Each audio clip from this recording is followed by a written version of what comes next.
Kita tahu bahwa Abu Bakar Siddiq radhiyallahu an adalah teman Nabi SAW sebelum masuk Islam. Dan setelah masuk Islam, bahkan saat hijrah Nabi SAW, bahkan dalam setiap jihadnya Rasul, termasuk juga saat wafatnya, Abu Bakar dikubur di samping Nabi SAW. Dan tentu tidak syak lagi dia akan menjadi sahabat di surga bersama Nabi SAW. Adapun kehidupannya, Abu Bakar ini salah seorang sahabat yang tidak pernah menyembah berhala. Kalau orang-orang Syiah ketika memuji Ali radhiyallahu an mengatakan karramallahu wajhah, mereka tidak mengatakan radhiyallahu an, tetapi mereka mengatakan karramallahu wajhah. Alasannya karena Ali itu tidak pernah menyembah berhala. Maka kita katakan Abu Bakar juga sama. Kenapa tidak dikatakan karramallahu wajhah? Kenapa hanya kepada Ali saja?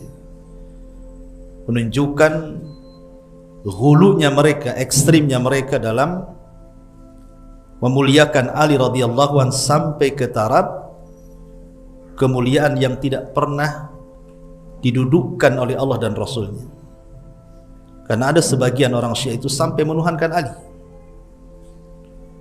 Bahkan ada namanya Syiah itu, namanya Syiah Jaradiyah. Mereka menganggap bahwa risalah itu salah alamat. Harusnya risalah itu kepada Ali, kenapa pula Jibril kemudian memberi kepada Nabi SAW? Sampai ada mereka itu yang kemudian menuduh Jibril itu silap alamat pula. Ini kan tuduhan yang serius ya. Tidak mungkinlah Jibril salah alamat. Emang kayak kita nyari alamat gitu ya. Jadi Abu Bakar Siddiq radhiyallahu an satu hari, itu masih kecil ya, itu diajak oleh ayahnya Abu Quhafa. Abu Bakar itu kunyah, bukan nama. Namanya Abdullah ibn Utsman.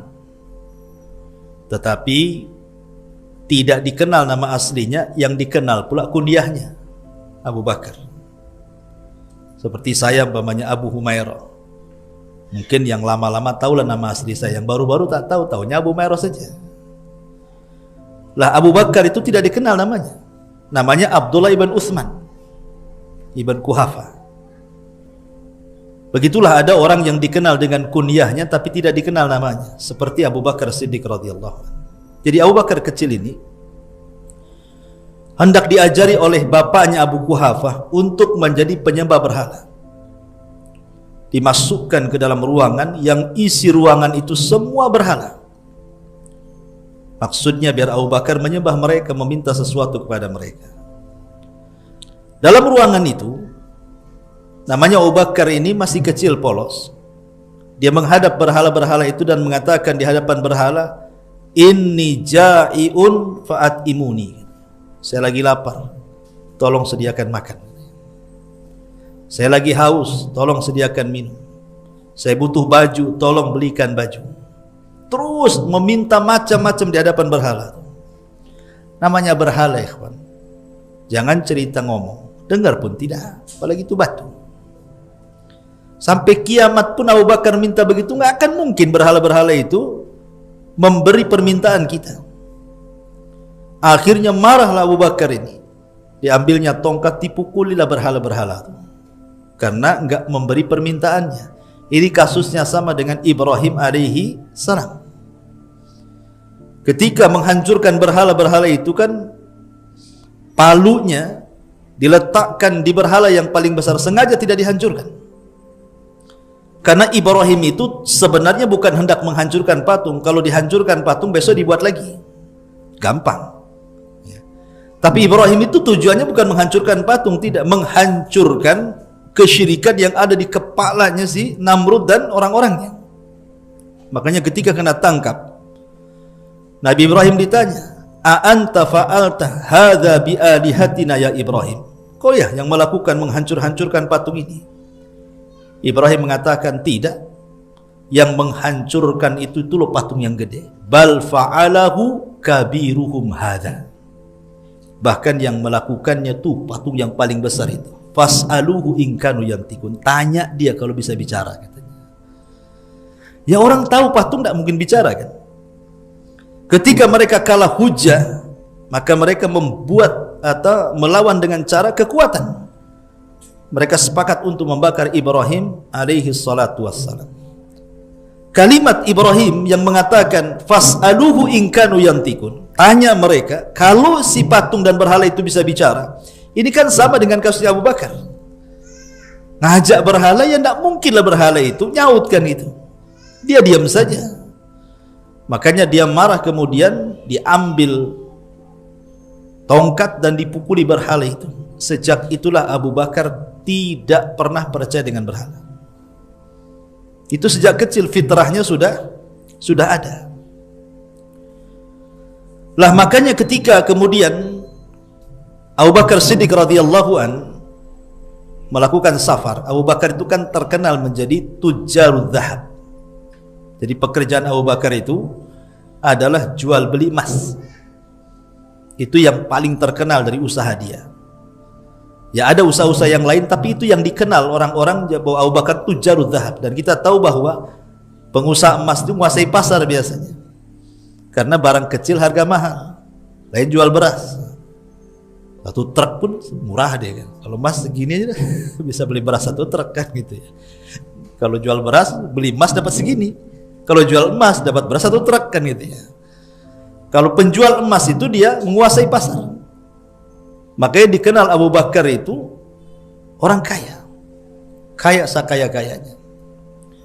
Jadi satu hari dia safar, ini di masa jahiliyah. Karena hatinya itu memang sudah tidak ngeh lagi dengan berhala itu. Memang tidak ada keinginan menyembah berhala. Makanya beberapa teman-temannya Abu Bakar di zaman jahiliyah itu, mereka para hunafa. Orang-orang yang terpengaruh dengan agama Ibrahim yang tidak suka dengan berhala. Ada orang-orang Hanif di zaman jahiliyah itu yang mereka tidak suka berhala. Salah satunya Abu Bakar. Ketika safar ke Syam, Abu Bakar Siddiq radhiyallahu anhu berjumpa dengan pendeta Buhairah. Ma'ruf pendeta Buhairah namanya, Buhairah Rahib. Yang di masa Nabi SAW berusia 12 tahun, kemudian diajak pamannya untuk berniaga ke Syam, kemudian dihadang oleh Buhairah Rahib. Jangan pergi ke Syam, karena ponakanmu Muhammad ini punya ciri dan tanda kenabian. Kalau orang-orang Yahudi tahu, dia akan membunuhnya. Sebaiknya pulangkan lagi dia ke Mekah. Lah Buhairah ini pernah berjumpa dengan Abu Bakar di masa jahiliyah.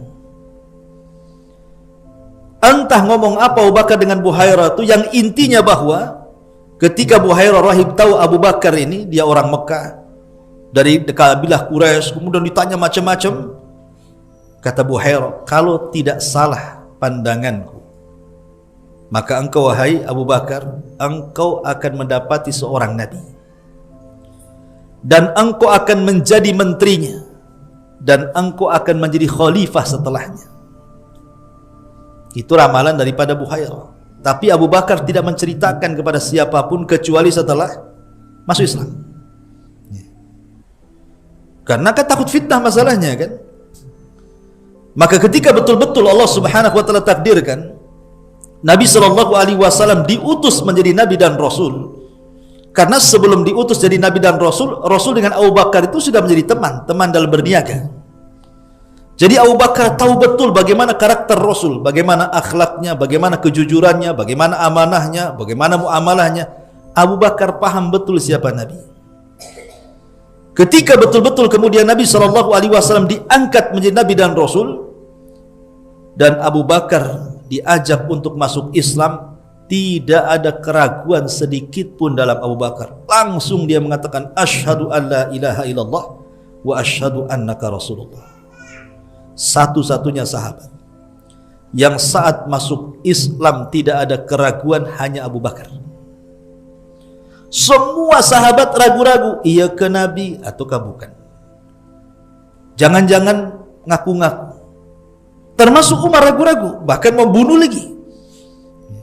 Makanya satu-satunya sahabat yang ketika masuk Islam tidak ada keraguan sama sekali hanyalah Abu Bakar, wajar bahkan layak disematkan kalimat As-Siddiq di belakang namanya, Abu Bakar As-Siddiq. Siddiq itu artinya pembenar, karena dia membenarkan secara totalitas. Ketika diajak masuk Islam, sami'na wa ata'na, langsung masuk Islam. Kan luar biasa ya kawan. Makanya para ulama apabila memuji Abu Bakar, kenapa Abu Bakar dilebihkan dari semua sahabat yang lainnya? Bukankah masing-masing sahabat itu punya keutamaan? Ada pakar-pakar Quran seperti Ubay bin Ka'ab, kemudian Abdullah bin Mas'ud, Mu'ad bin Jabal. Ada pakar-pakar jihad seperti Khalid bin Walid, Abu Ubaidah ibnul Jarrah. Ada pakar-pakar sedekah seperti Abdurrahman ibn Auf, Utsman ibn Affan, dan yang lainnya. Lalu kenapa kemudian Abu Bakar dianggap paling istimewa dari seluruh sahabat yang ada? Kata ulama, bima waqara fi qalbi. Karena Abu Bakar punya amalan hati yang tidak dimiliki semua sahabat. Abu Bakar punya amalan hati yang tidak dimiliki oleh semua sahabat. Di mana Abu Bakar ketika beriman kepada agama Rasul tidak ada keraguan sedikit pun. Itulah hebatnya Abu Bakar. Makanya kalau seandainya keimanan Abu Bakar ditimbang di satu neraca, kemudian seluruh manusia selepas Nabi ditimbang di neraca satunya, masih berat Abu Bakar Siddiq radhiyallahu anhu keimanannya. Karena tidak semua orang mampu melakukan seperti yang dilakukan Abu Bakar Siddiq radhiyallahu anhu. Ma'asyiral muslimin yang dimuliakan Allah Subhanahu wa taala. Ketika Abu Bakar Siddiq radhiyallahu anhu di permulaan Islam, kita tahu bahwa Abu Bakar ini dijuluki sebagai awwalu khatibin fil Islam. Orang yang pertama menjadi khatib, pendakwah dalam Islam. Itulah Abu Bakar. Belum ada orang yang berdakwah di masa itu kecuali Abu Bakar. Maka yang disebutkan dalam sejarah itu, banyak orang-orang yang kemudian diislamkan Abu Bakar Siddiq radhiyallahu an dari 10 sahabat yang dijanjikan masuk surga. Sebut saja, di sana ada Zubair ibn Awam, masuk Islam di tangan Abu Bakar. Kemudian Utsman ibn Affan, masuk Islam di tangan Abu Bakar. Kemudian Sa'ad bin Abi Waqqas, masuk Islam di tangan Abu Bakar. Kemudian Abdurrahman ibn Auf, Abu Ubaidah ibnul Jarrah, termasuk Abu Salamah ibn Asad, termasuk Al-Arqam ibn Abi Arqam yang rumahnya dijadikan markas dakwah di zaman itu. Dan banyak lagi. Artinya 6 orang yang termasuk Al-Mubashshiruna bil Jannah, orang-orang yang dijanjikan masuk surga itu, semua Islam di tangan Abu Bakar. Luar biasa. Bahkan bukan hanya itu saja, di zaman itu tidak ada keluarga yang semua masuk Islam kecuali Abu Bakar. Kalau keluarga yang lain mungkin suaminya masuk Islam, istrinya tidak. Istrinya masuk Islam, suaminya tidak. Anaknya masuk Islam, bapaknya tidak. Bapaknya masuk Islam, anaknya pula tidak. Tapi Abu Bakar ini satu keluarga masuk Islam. Apa enggak hebat tuh? Dia masuk Islam, istrinya masuk Islam, anaknya masuk Islam, bapaknya Abu Quhafah masuk Islam. Walaupun ada yang Islam belakangan, ada yang Islam awal. Seperti bapaknya kan Islam belakangan. Abu Quhafah itu masuk Islam kapan? Setelah Fathu Mekah masuk Islam dia. Dan sudah tua, Abu Quhafah itu buta, rambutnya sudah putih semuanya. Jadi ketika setelah Fathu Mekah itulah datang hidayah kepada Abi Quhafah, ayahanda Abu Bakar, untuk masuk Islam dan menemui Nabi SAW. Berangkatlah Abu Bakar dan ayahandanya Abu Quhafah menghadap Rasul untuk masuk Islam dan berbaiat kepada Rasul. Kemudian Rasul melihat Abu Quhafah ini kurang rapi, baik rambutnya, pakaiannya, maka Rasul mengatakan, rapihkan rambutnya, suruh disemir. Tetapi jangan menggunakan warna hitam, kata Rasul. Boleh kita menyemir rambut itu, tapi jangan warna hitam. Dan itu bagian daripada sunnah. Karena Rasul pernah bersabda di hadapan para sahabat soal ubannya orang Yahudi. Apa kata sahabat? orang Yahudi tidak pernah merubah ubannya wahai Rasul. Kata Rasul, selisihi mereka, semir rambut kalian, tapi semir yang bagus, jangan pakai pelangi, semua warna ada di kepala. Itu orang pang itu. Satu warna saja, ya kan itu. Akhirnya Abu Quhafa kemudian disemir, udah gaya, udah ganteng, baru datang kepada Nabi SAW. Kemudian salaman dengan Rasul, disitulah dia masuk Islam dan berbaiat. Saat Abu Quhafa sedang berbaiat di hadapan Rasul, tiba-tiba Abu Bakar menangis. Ya. Kemudian Nabi SAW bertanya, "Wa ma yubkika ya Abu Bakrin?" Apa yang membuat anda menangis wahai Abu Bakar? Rupanya tangisan Abu Bakar ini bentuk luapan kebahagiaan. Dia tidak mau bahagia sendiri, dia mau Rasul pun ikut bahagia. Sehingga dia mengatakan ucapan yang luar biasa, "Ya Rasulullah, seandainya tangan yang menjulur ke tanganmu itu bukan tangan bapak, tapi tangan pamanmu," maksudnya Abu Thalib yang meninggal kafir itu. "Seandainya yang berbaiat hari ini bukan bapakku tapi pamanmu yang kau cintai itu, tapi tidak dapat hidayah, khairun alayya min an yakun," itu lebih baik bagiku. Kenapa? Abu Bakar tahu nih, kalau seandainya Abu Thalib sampai masuk Islam, mungkin Rasul sangat bahagia sekali. Tapi Allah takdirkan berbeda. Abu Thalib sampai akhir hidupnya tidak masuk Islam. Sepakat ulama ahli sunnah Abu Thalib mati kafir, kecuali Syiah. Orang Syiah mengatakan tidak, Abu Thalib itu masih Islam. Lah kenapa kok dia tidak mengucapkan 2 kalimat syahadat? Sudah dalam hatinya katanya. Itu orang Syiah. Kenapa orang Syiah ngotot Abu Thalib harus Islam? Karena imam-imam yang 12 itu dari turunan Ali, itu semua turunan Abu Thalib. Kalau Abu Thalib dikatakan kafir, gimana imam-imam yang di bawahnya, yang dianggap maksum oleh orang Syiah, yang kata-kata mereka sama dengan kata-kata Nabi itu. Dan imam yang terakhir namanya Muhammad Hasan al-Ashqari, yang kelak akan menjadi Imam Mahdi di akhir zaman. Konon katanya sekarang sembunyi di Sirdab, Irak, dalam gua. Karena waktu bayi itu takut dibunuh, disimpan dalam gua, kemudian guanya ditutup. Nanti di akhir zaman nanti keluar tuh jadi Imam Mahdi. Di situ cuma dikasih lubang kecil aja di pintu gua tuh. Nanti orang-orang Syiah itu datang setiap hari gedor-gedor gua tuh. "Ukhruj ya Mahdi, ukhruj ya Mahdi." Keluar wahai Mahdi, keluar. Ya enggak keluar, enggak ada orangnya. Itu kan angan-angan orang Syiah saja mengatakan seperti itu. Kembali ke kisah. Jadi setelah kemudian Abu Quhafa masuk Islam, berarti sempurnalah seluruh keluarga Abu Bakar masuk Islam. Karena bayangkan 4 generasi keluarga Abu Bakar itu semua sahabat Nabi. 4 generasi loh. Itu semua sahabat Nabi. Pertama Abu Quhafa, mulai dari kakeknya dulu, ya, dari bapaknya dulu Abu Quhafa, sahabat Nabi. Kemudian punya anak Abu Bakar, sahabat Nabi. Kemudian Abu Bakar punya anak Abdurrahman, sahabat Nabi. Kemudian Abdurrahman punya anak lagi, sahabat Nabi. 4 generasi cuma jadi sahabat Nabi. Itulah hebatnya Abu Bakar Siddiq radhiyallahu anhu di sini. Makanya wajar kalau seandainya Abu Bakar itu diunggulkan dari seluruh para sahabat, karena tidak ada yang semua keluarganya masuk Islam melebihi Abu Bakar Siddiq radhiyallahu. Bukan hanya mengislamkan para pembesar Quraisy, kemudian keluarganya, sampai kepada orang-orang lemah Abu Bakar itu sangat peduli dengan mereka.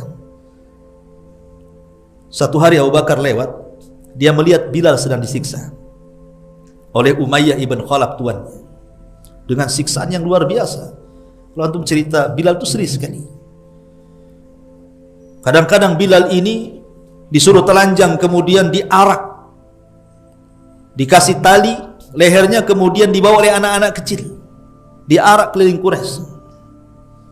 Coba kalau kita yang digunakan seperti itu, antum pamannya lehernya dikasih tali, dibawa anak kecil, telanjang keliling batu besar ini, hilanglah marwah kita kan. Tapi itulah Bilal, demi memperjuangkan Islam. Maksudnya supaya dia murtad, tapi tidak murtad juga. Dipermalukan tidak bisa, akhirnya disiksa habis-habisan, dibawa kepada Sahra, padang pasir yang rondo. Rondo itu sangat terik matahari. cuaca sana beda dengan cuaca sini. Diikat di batu, dijemur seharian, terkadang dicambuk, dan pencambuknya tidak akan berhenti kecuali dia lelah sendiri. Tetapi Bilal itu luar biasa. Satu hari setelah dia hijrah ke Madinah, kemudian kumpul bersama para sahabat yang lain, ditanya soal kok dia tahan, disiksa sedemikian rupa, dan dia hanya mengucapkan ahadul ahad, ahadul ahad saja. Kok kamu bisa ya? Padahal semua sahabat tumbang kan. Contoh saja Ammar ibn Yasir, tumbang kan. Ketika melihat bapaknya dibunuh, ibunya dibunuh, kemudian dia dijanjikan oleh Abu Jahal, kau akan bebas wahai Ammar, asal kau pilih dua perkara, puji sesembahan kami atau kau caci maki si Muhammad. Itu kan pilihan yang susah. Kalau tidak kau dibunuh, tapi kalau mau mengucapkannya kau dilepas. Terpaksalah Ammar bin Yasir mengucapkan kalimat kufur kan, memuji berhala dan mencaci maki Nabi. Walaupun setelah itu kemudian betul-betul Abu Jahal melepaskan Ammar, datang dia kepada Rasul menangis. Tapi Rasul SAW ketika itu turun ayat, illa man ukriha wa qalbuhu mutmainnun bil iman. Boleh anda mengeluarkan kalimat kufur selama hatinya masih tenang dengan keimanan. Kata Rasulullah, kalau engkau disiksa lagi demi mempertahankan agamamu, kalau harus mencaci, caci saja. Tapi kan lihat, Bilal tidak sampai seperti itu. Dia tahan dengan siksaan. Makanya ditanya, kok kamu kuat wahai Bilal gitu ya. Yang lain tidak kuat, kok kamu kuat gitu ya. Apa kata Bilal? Rahasianya nih. Dia mengatakan apa? Karena aku campurkan antara sakit ketika diazab dengan manisnya iman yang kurasakan. Aku berusaha mencampurkan lezatnya iman dengan sakitnya saat diazab. Aku campurkan semuanya. Rupanya sakitnya diazab bisa kulewati karena aku merasakan manisnya iman. Itu kan luar biasa. Ya. Kalau antum di posisi Abu Bakar, udah aku bertanda aja lah kan. Itulah karena keimanan kita tidak setangguh Bilal ibn Rabah. Lah Abu Bakar Siddiq radhiyallahu an melintas di situ. Dia melihat bagaimana Bilal disiksa. Dia datang kepada Umayyah dan mengatakan, ya Umayyah, kenapa kau siksa budakmu? Maka Umayyah mengatakan, kau yang merusak otak dia sehingga dia rusak jadinya. Kata Abu Bakar, kalau begitu kau mau jual Bilal kepadaku? Jualah kepadaku. Ya, aku jual dengan harga sekian dan sekian. Itu harga mahal kali, yang kalau beli beberapa budak dapat itu. Hanya untuk memerdekakan Bilal, Abu Bakar merogoh uang sebanyak mungkin. Ambil Umayyah. Makanya Umar bin Khattab memuji Abu Bakar dan mengatakan apa? Abu Bakrin Siddiq sayyidun a'taqa sayyidan. Abu Bakar itu sayyid, pemimpin, dan dia yang memerdekakan seorang pemimpin juga, Bilal ibn Rabah. Dan banyak, bukan Bilal saja, dia merdekakan Abdullah ibn Fuhairah, kemudian Zunairah, banyak budak-budak itu. Sehingga orang-orang yang menyangka, termasuk juga bapaknya menyangka, ini Abu Bakar ini banyak membeli budak ini untuk apa? Kan orang-orang Quraisy ini kalau membeli budak kan tidak sembarang beli. Mungkin tujuannya untuk dipekerjakan di kebun, atau kalau dia punya usaha ya untuk jadi karyawan, atau punya kebun mungkin untuk nyangkul dan begitu seterusnya. Itu tujuan orang beli budak kan di zaman itu untuk dipekerjakan. Tapi Abu Bakar ini membeli budak yang lemah-lemah semuanya. Budak-budak lemah, tidak bisa untuk apa-apa, tidak bisa untuk melindungi. Sehingga kemudian sampailah ke telinga ayahnya, yang ketika itu masih kafir ayahnya. Karena saya tadi sudah katakan ayahnya Abu Bakar masuk Islam setelah Fathu Mekah, itu setelah hijrah kan.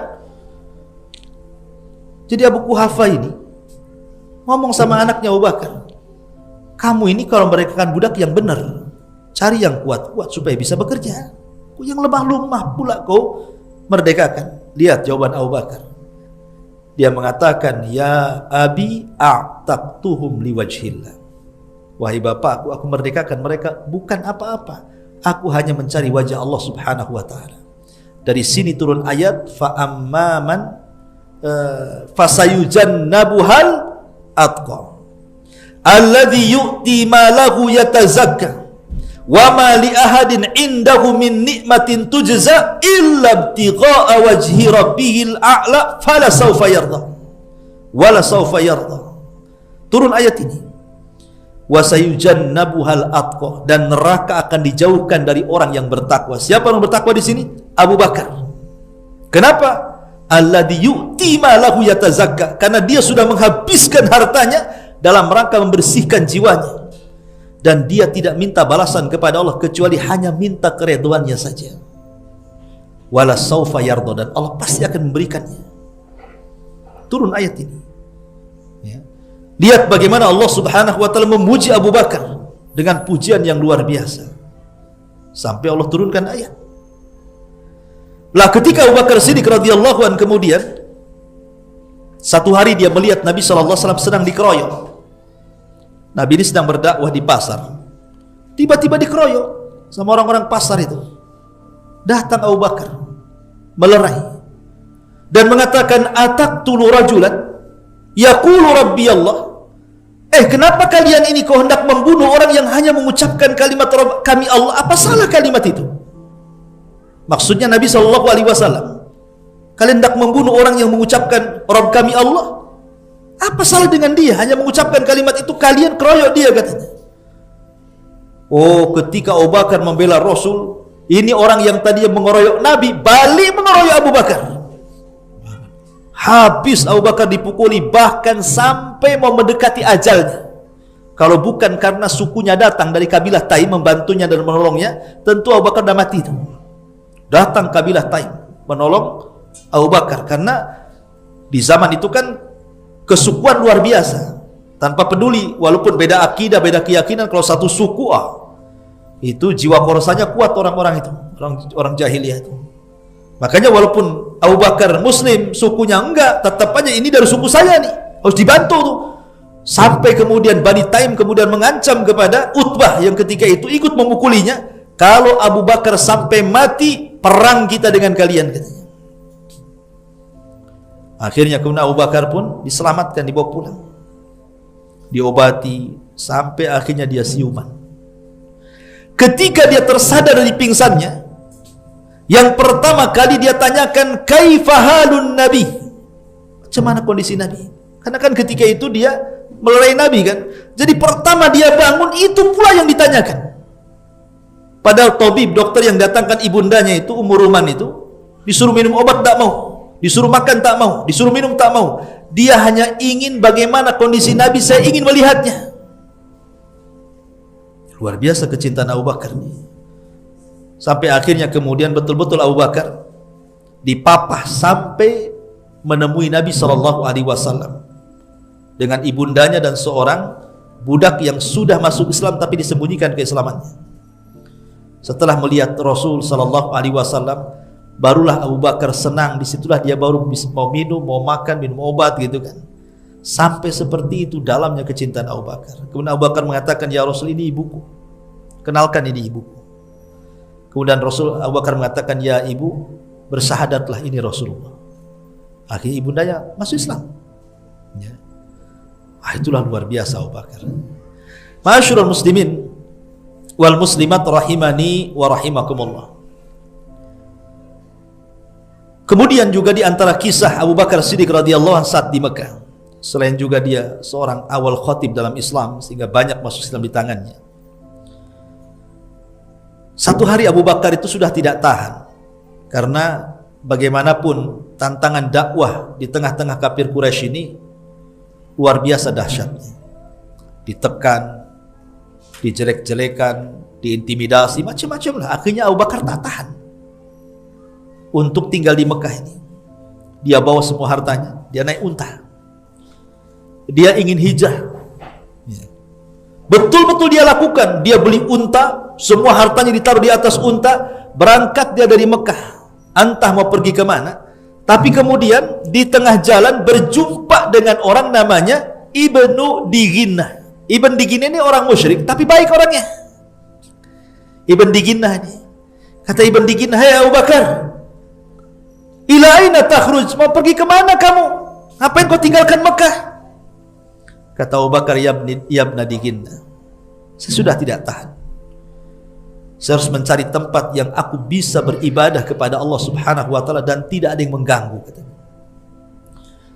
Kata Ibn Diginah, ya Abu Bakar, mithluka la takhruj wa la tukhraj. Orang sepertimu tidak layak keluar dan tidak layak dikeluarkan. Orang sepertimu tidak layak keluar dari Mekah. Orang sepertimu tidak layak diusir. Kalau orang-orang Mekah itu mengganggu kamu, aku siap melindungimu. Dan di zaman jahiliyah ini kan melindungi itu biasa. Kalau sudah ada yang melindungi, tidak boleh diganggu. Akhirnya kemudian karena Ibn Diginah siap melindungi Abu Bakar pun tak jadi hijrah, balik lagi ke Mekah. Kemudian Ibn Diginah mengumumkan kepada pembesar-pembesar Quraisy, aku melindungi Abu Bakar, jangan sentuh dia. Karena kalau menyentuh dia sama dengan menyentuh yang melindunginya. Masalahnya Abu Bakar ini setelah dapat pelindungan dari Ibn Diginah ini, dia buat musolah kecil-kecilan di luar rumah. Dia sholat di situ. Setiap Abu Bakar sholat di luar rumah itu, anak-anak kecil banyak nonton. Anak-anak musyrik itu nonton semuanya. Karena Abu Bakar ini sebagaimana disifatkan Aisyah radhiyallahu anha, kalau sholat itu lebih keras nangisnya daripada bacaannya. Bakaan orang itu. Jadi ngajinya kecil tapi kalau nangis keras. Itulah Abu Bakar. Ya. Jadi mempengaruhi anak-anak lah, ibu-ibu anak-anak ini nonton jadinya. Jadi orang-orang Quraisy ini kan ketakutan pembesar-pembesarnya. Wah, bahaya ini Abu Bakar nih. Kalau sempat mak-mak anak-anak yang nonton ini terpengaruh, habislah kami, katanya. Karena mempengaruhi mama lebih cepat daripada bapak-bapak kan gitu. Apalagi anak-anak banyak di situ. Datanglah pembesar Quraisy kepada Ibn Diginah, kan nggak bisa menyentuh Abu Bakar masalahnya kan, karena sudah ada perlindungan dari Ibn Diginah. Datang mereka kepada Ibn Diginah. Ibn Diginah ngomonglah sama Abu Bakar itu, kalau bisa sholatnya jangan di luar rumah, dalam rumah aja sembunyi-sembunyi, katanya. Dia sudah membuat fitnah bagi kami dan keluarga kami, katanya. Akhirnya Ibn Diginah pun cobalah menasihati, tolonglah Abu Bakar, saya melindungi kamu itu ya tolonglah sholat di dalam. Ini orang Quraisy sudah nekan saya masalahnya. Kata Abu Bakar, tidak, saya akan tetap sholat di rumah. Kalau engkau wahai Ibn Diginah tidak mau melindungi aku, tidak ada masalah, kulepaskan perlindunganmu.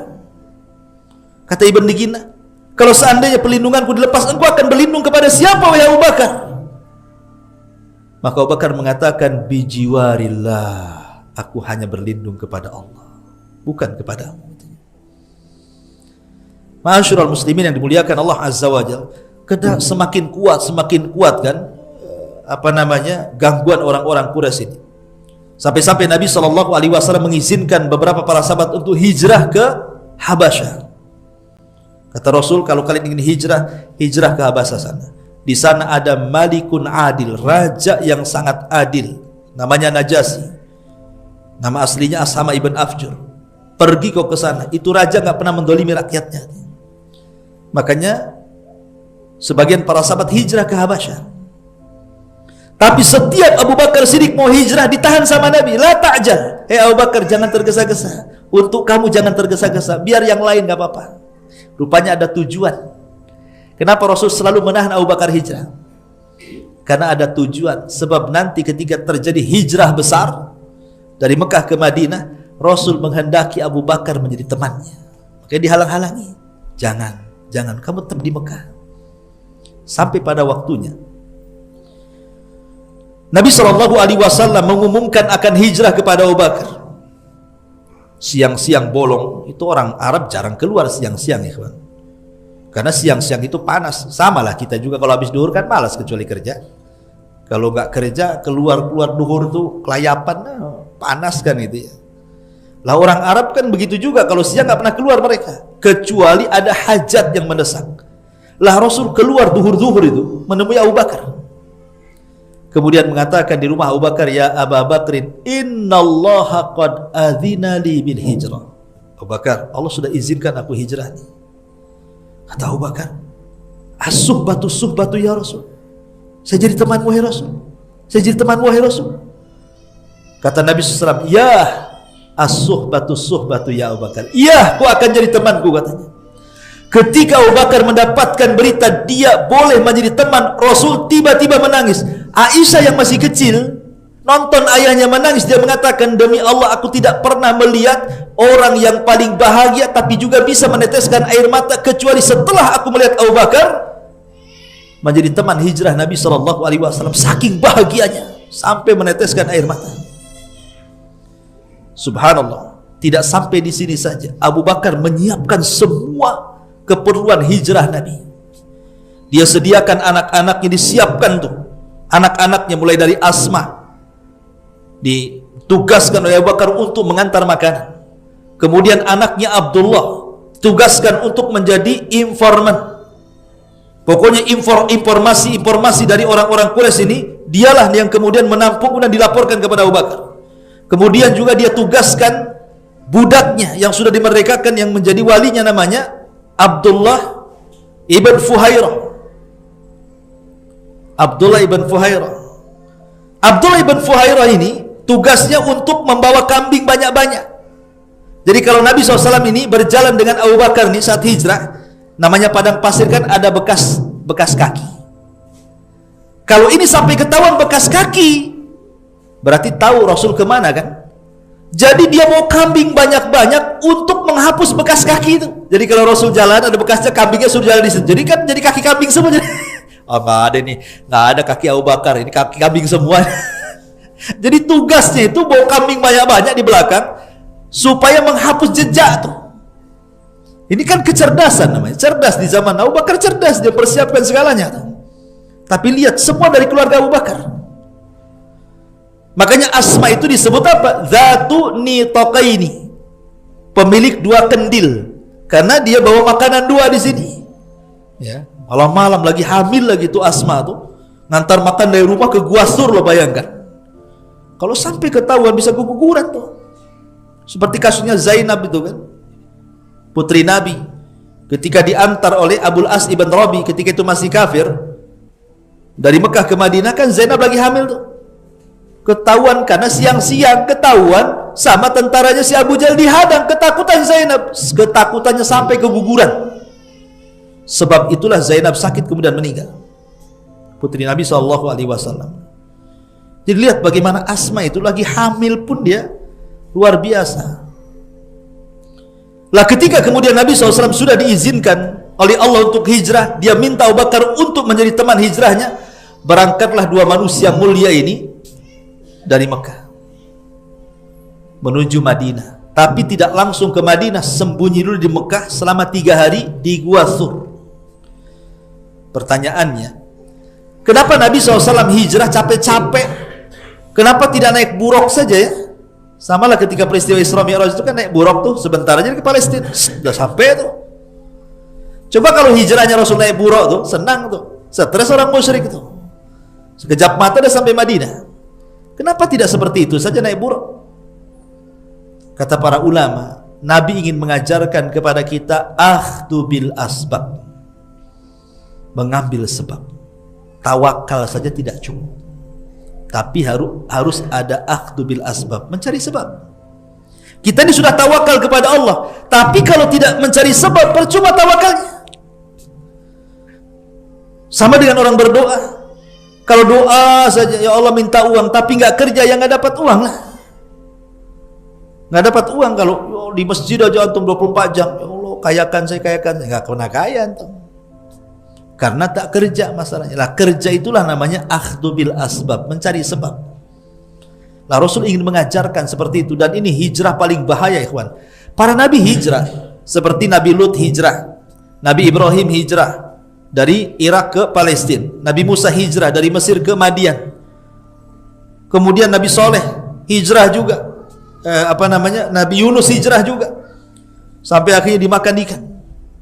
Jadi para nabi juga mereka itu hijrah, tetapi tidak ada hijrah yang paling bahaya dalam sejarah melebihi hijrahnya Nabi. Ulama mengistilahkan dalam bahasa Arab itu akhtarul hijrah, sebahaya-bahaya hijrah. Itulah yang dilakukan Nabi. Bayangkan Abu Jahal sampai mengumumkan, siapa yang bisa menangkap Muhammad hidup ataupun mati, maka dia akan mendapatkan 100 ekor unta. Kenapa Abu Jahal mengatakan seperti itu? Karena dia sudah kecolongan. Kan Abu Jahal itu sebenarnya sudah berhasil mengepung rumah Nabi, itu sudah berhasil sebenarnya. Dengan pemuda-pemuda terbaik itu, berhasil rumah Nabi itu dikepung. Nabi ada di dalam sama Ali. Tetapi kan walaupun sejahat-jahatnya orang-orang musyrik Arab itu punya adab, ikhwan. Tidak mungkin mereka mendobrak rumah. Itu orang-orang musyrik itu, semusyrik-musyriknya mereka masih punya akhlak. Jadi mereka tunggu Rasul sampai keluar dulu.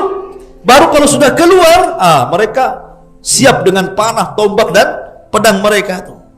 Tapi yang ditunggu tak keluar-keluar.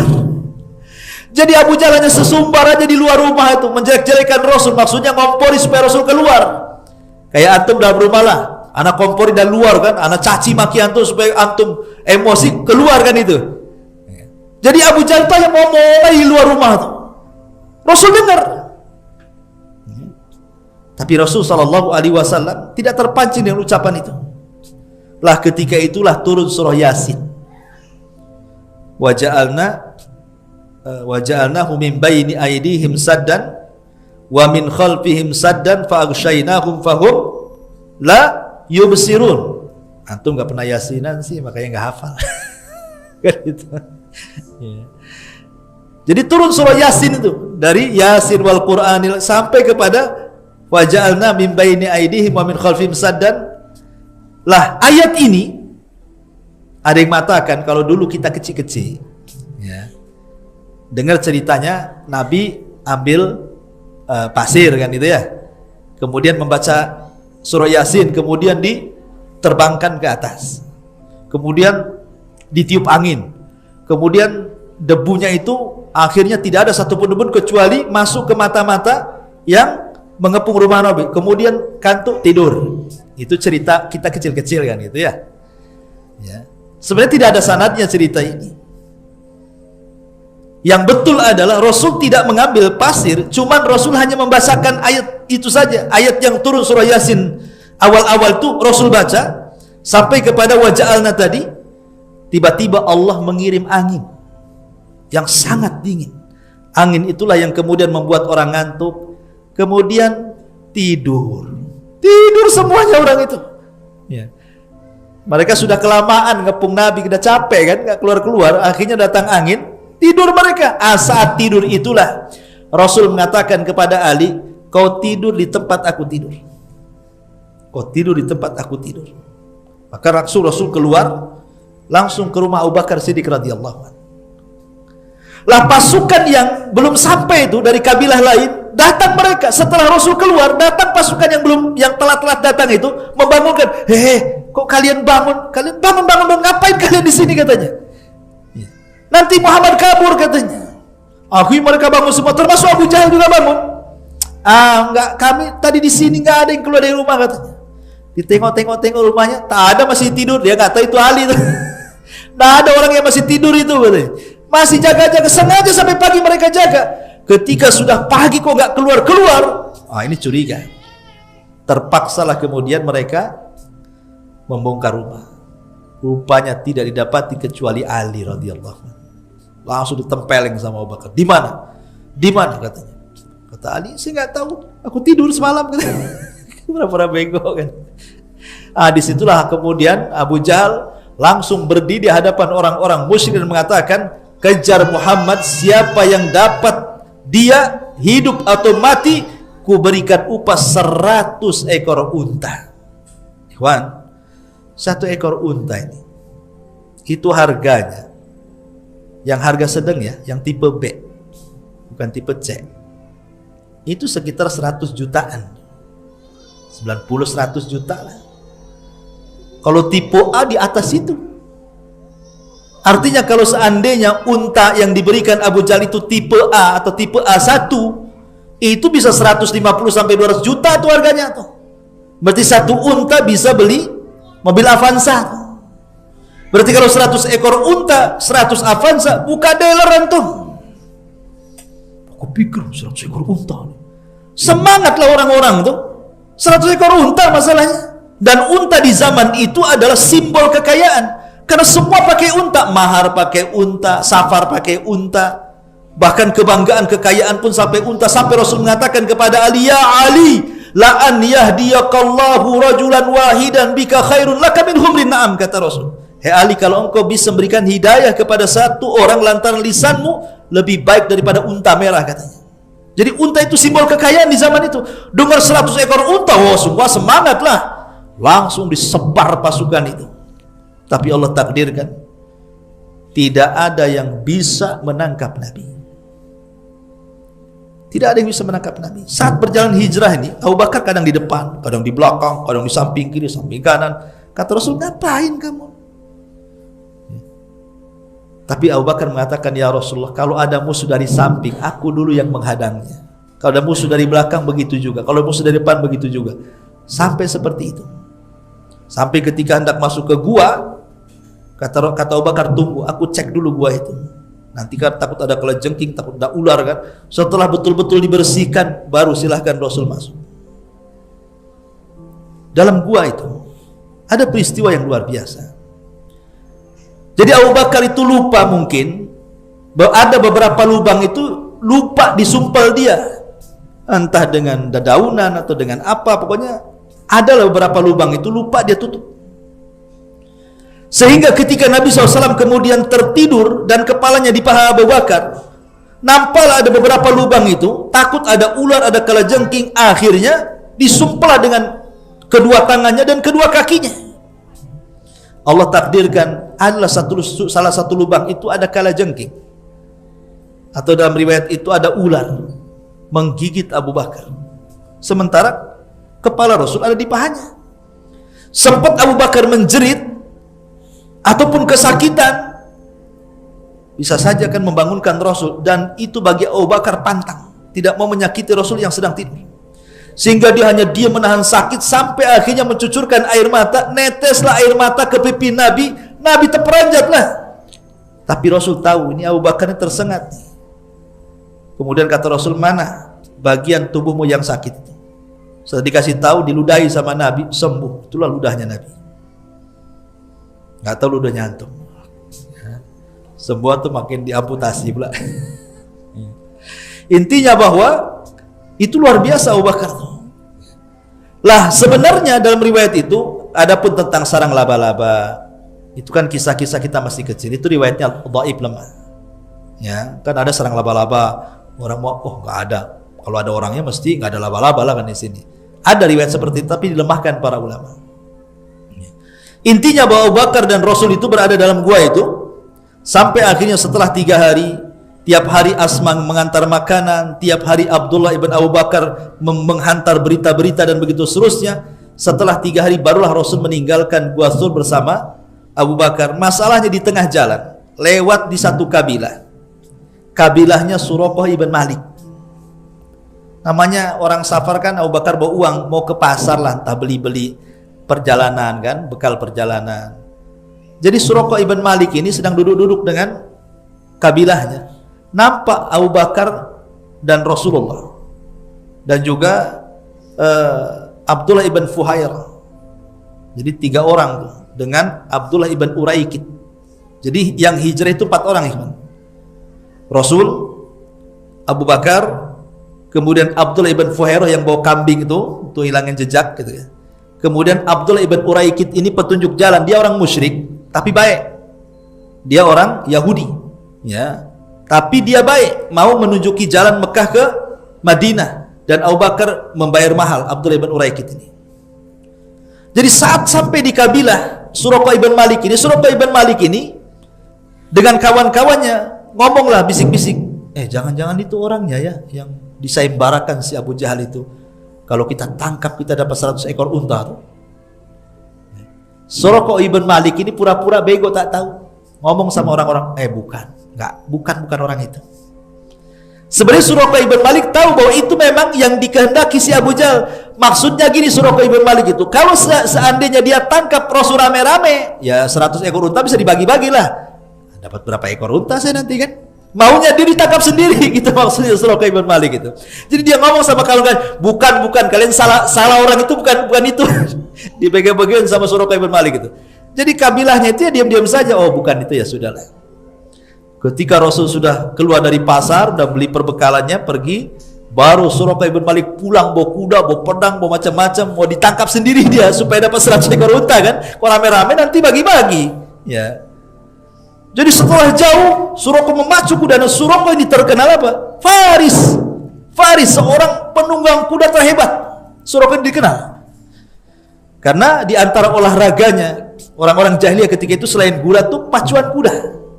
Mereka suka memacu kuda, dan Suraqah ini termasuk Farisnya Arab, penunggang kuda terhebat dari penunggang kuda Arab itu. Sehingga sebentar aja nyusul Nabi itu. Tapi Allah takdirkan kaki kudanya terperosok, kemudian jatuh. Dibangunkan lagi kudanya, naik lagi, terperosok lagi, jatuh sampai 3 kali. Abu Bakar dan Rasul hanya menyaksikan ini dari jauh. Ngapain orang ini? Asik naik kuda jatuh kan gitu. Dan itu aib, ikhwan. Kalau seorang penunggang kuda jatuh terperosok itu aib. Kayak antum lah umpamanya trek-trekan gitu kan, disaksikan orang tiba-tiba jatuh kan malu. Ya, kayak siapa si Rosi itu siapa kan itu ya. Memang naik motor orang udah tepuk tangan, udah muji antum, tiba-tiba di gelanggang antum jatuh lagi. Apa resign antum jadi pembalap? Lah itu yang dirasakan Suraqah, malu dia. Ya. Jadi ketika dia terperosok, pedangnya terlempar, diambil sama Nabi. Kemudian Rasulullah SAW mengatakan, ya Suraqah, apa maumu? Ya Rasulullah, saya akan menangkap kamu. Tapi begini jadinya, dia pula yang ditangkap Nabi. Gitu ya kan. Kata Rasul gini saja, kalau kamu ingin saya lepas, masuk ke Islam. Kata Suraqah, tidak, saya tidak akan masuk Islam. Tapi saya janji, wahai Muhammad, saya tidak akan kasih tahu kamu, tapi kamu juga jangan kasih tahu, katanya. Kata Rasul, apa? Jangan kasih tahu orang-orang kalau aku naik kuda berkali-kali jatuh, katanya. Ini aib masalahnya. Saya akan lindungi kamu, saya tidak akan kasih tahu orang, tapi tolong rahasia saya juga jaga, katanya kan, kata Suraqah itu. Kata Rasul, ya Suraqah, kalau engkau mau masuk Islam, ku jamin engkau akan dipakaikan pakaian seorang raja dari Persia kalau kau masuk Islam. Coba bayangkan, Nabi ini dikejar-kejar, cerita menaklukkan Persia. Kira-kira dalam bayangan antum nih, apa orang ini? Kamu aja dikejar-kejar Quraisy, kok cerita mau menaklukkan Persia, negara adidaya pula kan, begitu ya. Tapi Rasul ngomong begitu bukan asal ngomong, dia memang wahyu. Tapi Suraqah ketika itu belum ngeh gitu kan. Tapi setelah Allah takdirkan dia masuk Islam, ketika perang Qadisiyah di zaman Umar bin Khattab, kemudian Persia takluk ke tangan kaum muslimin, kemudian Umar mengambil baju kebesarannya, yang pertama dipanggil siapa? Aina Suraqah? Di mana Suraqah? Katanya. Saya Rasul, sini. Nih, saya kasih bajunya. Dari situ Suraqah teringat. Karena Rasul pernah ngomong begitu. Kalau kau masuk Islam, engkau akan dipakaikan pakaian kebesaran Raja Persia. Nah, inilah kenyataannya kan itu. Makin yakin kan itu. Baik, ma'asyiral muslimin yang dimuliakan Allah Azza wa, akhirnya kemudian Rasul sampai di kota Madinah. Banyak kisah-kisah hijrah dengan Abu Bakar, tapi waktu.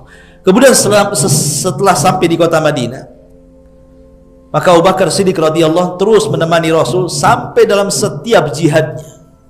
Bahkan yang pertama dalam peperangan, perang apa? Perang Badar. Abu Bakarlah orang yang pertama kali diajak musyawarah oleh Nabi. Tidak ada sahabat. Dia yang pertama diajak musyawarah soal perang. Sampai ketika kemudian di malam hari Nabi istighatsah meminta pertolongan Allah dan mengatakan, Allahumma intahlik hadhil isabah falan tu'bad abada.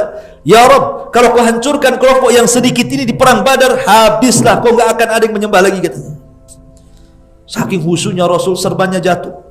Kata Abu Bakar, diambil ridanya itu, ya Rasulullah, sudah cukup. Allah mendengarkan doamu. Ketika Abu Bakar ngomong begitu, Rasul diperlihatkan 1000 malaikat turun dari langit, dan Rasul mengatakan kepada Abu Bakar, ya Abu Bakrin, abshir, berbahagialah, Allah sudah menurunkan pertolongannya. Jadi yang pertama kali menjadi mustasyar itu maksudnya orang yang bisa dianggap idenya diambil Abu Bakar itu, dia Abu Bakar Siddiq itu. Makanya dia jadi wazirnya Rasul. Apapun Abu Bakar Siddiq radhiyallahu anhu itu akan senantiasa berdiskusi dengan Nabi. Dan hebatnya Abu Bakar itu, ikhwan, dia tidak pernah membantah Nabi sedikit pun. Tidak pernah. Ya, kalau antum pamannya satu yayasan dengan saya jadi ketua yayasannya, mungkin antum hari-hari ngeritik saya, turun, ya, ganti, nggak beres, kan gitu ya. Kalau kita kan itu, kita susah untuk seide itu. Tapi Abu Bakar subhanallah, tidak pernah satu kata pun mengatakan Rasul salah, ide ini kurang bagus, tidak ada. Bahkan yang lebih hebat lagi, Abu Bakar itu meniru gaya Rasul. Walaupun tidak tahu alasannya. Contoh Rasul nangis, Abu Bakar langsung nangis. Tengok Rasul nangis, aku nangis juga lah. Rasul senyum, aku senyum. Rasul tertawa, aku tertawa. Begitu Abu Bakar tuh. Ya. Apapun yang dilakukan Nabi, pokoknya gayanya itu ikut gitu ya. Contoh umpamanya nih, ketika Rasul Shallallahu Alaihi Wasallam keluar sendirian, kemudian di tengah jalan berjumpa dengan Umar dan Abu Bakar. Ketika itu Madinah pacaklik luar biasa.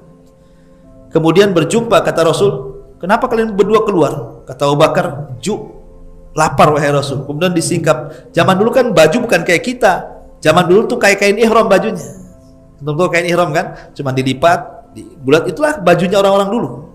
Jadi kalau umpamanya perutnya diikat batu, ya tinggal disingkap kain ihramnya, nampaklah batunya kan.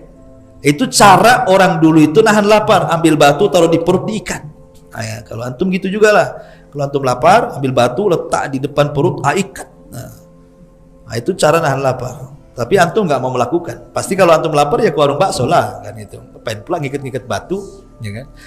Jadi kata Abu Bakar, lah Anda keluar ngapain wahai Rasul? Kata Rasul, lapar juga ya Abu Bakar. Kalau gitu kita datang yuk ke rumahnya Abu Haytham ibn Tihan. Abu Haytham ibn Tihan ini orang Ansor yang sangat dermawan, rumahnya di perbatasan Madinah. Datanglah rame-rame Rasul, Abu Bakar dan Umar itu. Karena memang terkenal dermawannya. Ketika sampai langsung disembelihkan kambing. Kemudian direbuskan kambing. Setelah kemudian di meja ada daging kambing rebusan, ada tamar, ada air putih gitu kan. Tiba-tiba Rasul menangis. Ketika Rasul menangis, Abu Bakar pula ikut menangis. Lain Abu Bakar, lain pula Umar. Umar tak mau, Rasul nangis ikut nangis, tak mau. Umar tanya dulu, Rasul ngapain kau nangis? Kan katanya, kita mau makan lah, ngapain nangis? Ya. Tapi Abu Bakar tidak. Abu Bakar Rasul nangis, ikut nangis. Padahal Abu Bakar tidak tahu kenapa Rasul nangis. Tapi karena Rasul menangis, Abu Bakar ikut nangis. Tapi Umar mengatakan tidak. Ya Rasulullah, lima tabki? Kenapa kau menangis? Afi hadhil halati tabki? Apa dalam kondisi seperti ini kita mau makan nangis? Makanlah katanya. Ngapain nangis katanya. Kata Umar. Kata Rasulullah, ya Umar, la tus'alunna yawma idzin anin naim. Hei Umar, nih makanan nih akan ditanya nanti di akhirat. Ya. Makanan yang kita makan akan ditanya.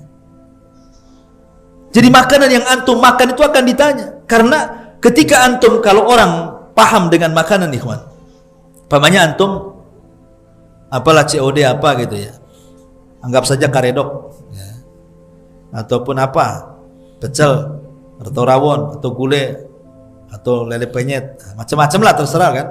Kemudian ada di depan kita. Kalau orang berpikir ikhwan, kenapa makannya sampai ke kita? Nih, pecel itu ada kangkungnya, ada timunnya, ada kacangnya. Ini satu piring makanan ini melibatkan ribuan orang. Satu piring yang antum makan itu hakikatnya melibatkan ribuan orang. Baru sampai ke meja antum tuh. Kangkungnya dari mana? Dari kebun, Ustaz. Orang kebun kan ribuan tuh. Kemudian dari kebun diantar ke pasar jodoh. Kemudian dibeli ke warung. Nanti orang kebun ini nanam singkong, nanam apa, pakai pupuk, ke pabrik pupuk dulu. Nanti ngairi, air nggak ada, harus pakai genset. Pabrik genset berapa yang kerja? Jadi makanan satu piring ini kemana-mana, ini ribuan orang loh, kita tinggal makan ya kan. Prosesnya itu ribuan orang itu. Kalau kita mau rinci sejarah jeruk saja umpamanya, atau sejarah apel lah, sejarah jeruk kan. Antum makan jeruk, dari mana tuh beli jeruk? Dari sini, tukang buah sini. Tukang buah di sini dari mana? Dari pasar jodoh. Pasar dari mana? Dari beras tagi sana. Kalau diusut itu ribuan orang yang terlibat dengan jeruk yang antum makan itu. Maksudnya, kenapa Rasul menangis? Dalam makanan itu harusnya kita bersyukur. Dengan proses yang sedemikian lamanya sampai di meja kita dengan mudahnya hari ini kita tinggal COD datang tinggal makan. Makanya Rasul menangis di situ. Falyanzuril insanu ila ta'ami. Hendaklah kita lihat makanan yang kita makan itu. Ketika Rasul menangis, Abu Bakar ikut menangis. Nah, itulah Abu Bakar hebatnya. Pokoknya apapun yang dilakukan Nabi SAW, dia ikut saja, tak pernah dibantah-bantah. Dan ketika berada di kota Madinah, Abu Bakar Siddiq radhiyallahu anhu terus menemani Rasul, menemani dalam setiap jihadnya, sampai pada waktunya, kita singkat saja, Abu Bakar Siddiq radhiyallahu anhu harus mengalami kenyataan yang sangat menyedihkan. Rasul meninggal. Saat Nabi SAW meninggal, ikhwan, semua sahabat tidak yakin bahwa Rasul meninggal. Semua sahabat tidak yakin. Umar aja sampai marah-marah. Dia pulang ke rumahnya, ambil pedangnya, dan mengatakan, siapa yang mengatakan Muhammad mati, ku penggal lehernya. Dia tidak mati, dia sedang pergi 40 hari, nanti balik lagi. Nanti kalau udah balik, awas orang munafik, nanti dipatah-patahkan kaki dan tangannya itu sama Nabi. Dia hanya pergi 40 hari saja, sama dengan Musa pergi 40 hari, kata Umar. Yang lain macam-macam ucapannya, nggak ada yang yakin kalau Rasul meninggal, kecuali Abu Bakar.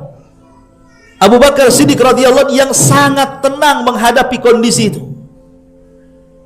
Dia datang, masuk ke kamar Aisyah. Dilihatnya Rasul, kemudian disingkap kainnya yang menutup wajahnya, dicium keningnya. Kemudian Abu Bakar mengatakan, tibta hayyan wa mayitan ya Rasulullah. Sungguh indah kematian dan saat hidup wahai Rasul. Kemudian ditutup lagi. Kemudian Abu Bakar Siddiq radhiyallahu anhu naik ke atas mimbar. Naik ke atas mimbar.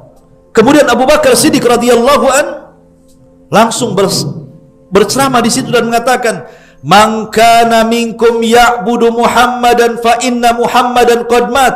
Man kana ya'budullaha fa innallaha hayyun la yamut." Siapa di antara kalian yang masih menyembah Muhammad, tengok Muhammad sudah mati. Tapi siapa yang menyembah Allah, dia adalah zat yang tidak pernah mati dan akan tetap hidup. Kemudian membacakan ayat, wa ma Muhammadun illa rasulun qad khalat min qablihi rusul afa imma ta'u qutilan qalabtum ala aqabikum wa man yanqalib ala akibaihi falan yadurrallaha syai'a wa sayazillahu syakirin. Ketika baca ayat ini, sahabat sadar, oh iya, Rasul sudah meninggal. Kata Anas bin Malik, demi Allah, seolah-olah ayat itu baru turun menyadarkan kami. Tidaklah Muhammad itu melainkan Rasul, sama dengan Rasul-Rasul sebelumnya. Apakah kalau dia mati, apakah kalau dia kemudian mati ataupun terbunuh, ya, apakah kalian akan murtad ke belakang kalian? Maka barang siapa yang murtad ke belakang kalian tidak memadaratkan Allah sama sekali, karena Allah hanya membalas orang-orang yang bersyukur akan nikmatnya saja. Kata Anas bin Malik, demi Allah, ketika mendengar ayat ini seolah-olah kami menyangka ayat itu baru turun, padahal ayat ini sudah turun dari zaman Nabi, menyadarkan para sahabat. Dari sini kata para ulama, lihat bagaimana Abu Bakar meneguhkan iman para sahabat. Ya. Ma'asyiral muslimin yang dimuliakan Allah Azza wa Jalla, dan setelah kematian Rasul, Abu Bakar sibuk mengurus jenazah Nabi, karena terjadi perselisihan kala itu. Ada yang mengatakan jenazah Nabi harus dibawa ke Mekah, itu tempat kelahirannya. Ada yang mengatakan jenazah Nabi tetap dikubur di Madinah, karena itu tempat hijrahnya. Macam-macam orang itu ribut gara-gara jenazah Nabi. Tapi Abu Bakar mengatakan, tidak, aku pernah mendengar Rasul bersabda, setiap Nabi dikubur di tempat dia meninggal. Karena kebetulan meninggal di kamar Aisyah, dia langsung digalikan di situlah. Ya. Ketika Rasul dimandikan, orang-orang Ansar sudah ribut, hendak memilihkan calon pengganti Rasul. Akhirnya kemudian, karena ketika itu orang-orang Ansar menjagokan siapa? Sa'd bin Ubadah. Sa'ad bin Abi Ubadah itu dijagokan orang Ansar untuk menjadi pengganti Nabi. Sampai ke telinga Abu Bakar. Maka Abu Bakar bawa Umar, bawa Abu Ubaidah, ayo kita datang ke orang-orang Ansar, kita jelaskan kepada mereka, ini jasad Rasul belum dipendam, masih dimandikan, dikafankan dan begitu seterusnya. Ini orang Ansar sudah ribut. Maka Rasul datang ke orang-orang Ansar, Abu Bakar dan Umar dan Abu Ubaidah datang kepada orang-orang Ansar dan mengatakan, kenapa kalian seperti ini? Kata orang Ansar, kami punya amir, kalian punya amir, katanya. Kemudian Abu Bakar menjelaskan, Aku pernah mendengar Rasul bersabda, al-imamatu min Quraisyin, pemimpin itu harus dari orang Quraisy, bukan dari kalian. Kalian itu menteri. Kalau kalian mau, kiri kanan saya ini pantas untuk menjadi pemimpin. Satu Umar bin Khattab, satu Abu Ubaidah. Kata Umar, nggak mau saya katanya. Kata Umar langsung nolak, saya nggak mau. Kalau saya menjadi khalifah, kemudian ada rakyatku namanya Abu Bakar, lebih baik aku mundur katanya. Kata Umar. Lihat orang dulu, dikasih jabatan tak mau, malah kamu aja Abu Bakar katanya. Kalau aku menjadi pemimpin, rakyatku ada namanya Abu Bakar, aku mundur katanya. Kalau orang sekarang tidak, pilih aku jangan pilih dia lah kan itu. Itu orang sekarang kan itu ya. Kalau perlu menyebarin hoax kan gitu. Si Fulan gini nggak layak dipantas tuh, nggak layak dipilih dan begitu seterusnya. Tapi belakangan akhirnya tiba-tiba Umar dan Abu Ubaidah sepakat mengangkat Abu Bakar menjadi khalifah. Berbaiatlah bersama orang Ansor, tokoh-tokohnya itu. Itu namanya baiat khusus. Ya. Baru setelah itu dari Nadwa. Dari Nadwa di rumah Abu Sa'd bin Ubadah. Kemudian baru di masjid diumumkan Abu Bakar menjadi khalifah. Itu jasad Nabi belum dikubur.